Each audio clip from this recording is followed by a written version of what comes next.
बच्चों, कैसे हैं आप लोग? आशा है आप लोग अच्छी तरह से पढ़ाई कर रहे हैं।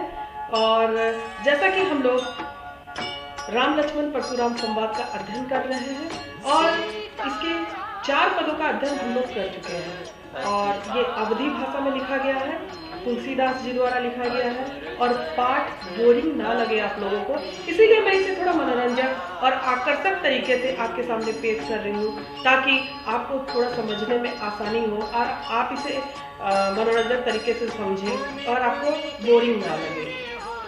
जैसा कि हम लोग जानते हैं यहाँ का प्रसंग क्या है।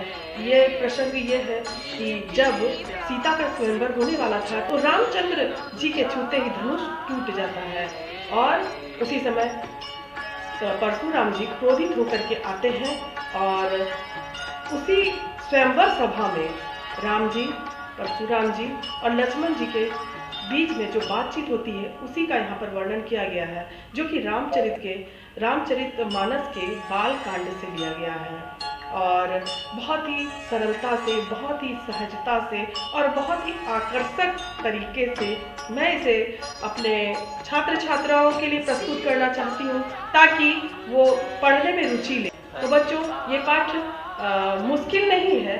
अगर थोड़ा सा ध्यान लगा करके पढ़ेंगे तो सब कुछ आप लोगों को समझ में आएगा, बस थोड़ा सा धैर्य और लगन की जरूरत है। तो बच्चों, आइए पढ़ते हैं राम लक्ष्मण परशुराम संवाद का 5वां पद। इस पद के प्रथम पंक्तियों में लक्ष्मण जी कहते हैं, तुम तो कालू हाकू जानू लावा, बार बार मोहि लागी बुलावा। अर्थात आप तो बार बार कालू हाक यानी आप तो बार बार मेरे लिए काल को यानी मृत्यु को बुला रहे हैं। सुनत लखन के वचन कठोरा, लक्ष्मण के कठोर बातों को सुनकर के, वचन यानी बातों को सुन करके परसु सुधारी धरियु कर घोरा। और तब क्या करते हैं परशुराम, परसु यानी अपना फरसा, परसु यानी अपना फरसा को धरियु यानी पकड़ लेते हैं, उठा लेते हैं और कहते हैं, अब जनि देई दोष मोहि लागू, अब जनि देई दोष मोहि लागू, अब मुझे कोई दोष मत देना। कटुवादी बालक कु बद जोगु, ये कटु बालक है, कटुवादी यानी कटु बालक है और बद जोगु अर्थात ये मरने के योग्य है, वध करने के योग्य है। बाल बिलो की बहुत मैं बाचा, यानी मैं बालक समझ करके इसे बहुत बार छोड़ दिया, बाचा यानी बचा दिया मरने से। अब यहू मरनिहार व साचा, लेकिन अब ये मरने वाला है, मरनिहार व साचा, लेकिन ये सच है कि ये अभी मरने वाला है। कौशिक कहा क्षमियो अपराधु, बाल दोष गुण गुणहीन साधु। कौशिक, कौशिक अर्थात विश्वामित्र, परशुराम की बातों को सुन करके कौशिक यानी विश्वामित्र कहते हैं कि क्षमा करिएगा मुनि जी, बाल दोष गुण गुणहीन साधु, यानी बाल यानी बालक के दोष और गुण को साधु नहीं देखते हैं। खर कुटार में अकरण को ही आगे अपराधी गुरु द्रोही। और इन बातों को सुन करके परशुराम कहते हैं कि मैं कुठार को धारण किए हुए, अपने फरसा को धारण किए हुए मैं कितना क्रोधी हूँ और कितना मेरे अंदर क्रोध है और कितना शक्तिशाली हूँ, ये गुरु का अपराधी नहीं जानता है। ये गुरु का अपराधी है जो गुरु को इस प्रकार से उत्तर दे रहा है। उत्तर देत छोड़ू बिनु मारे, केवल कौशिक सील तुम्हारे।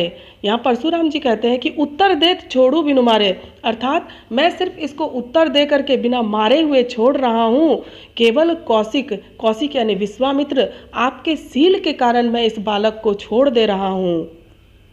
ना तो यही काटी कुठार कठोरे, नहीं तो मैं अपने कुठार से अभी इसे यहीं पर काट देता, इसका वध कर देता।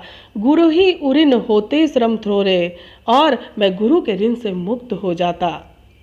गाधीसु न कह हृदय हसी, मुन्ही हरियरे सूझ, अहमय खाण न उखमय, अजहू न बूझ अबूझ।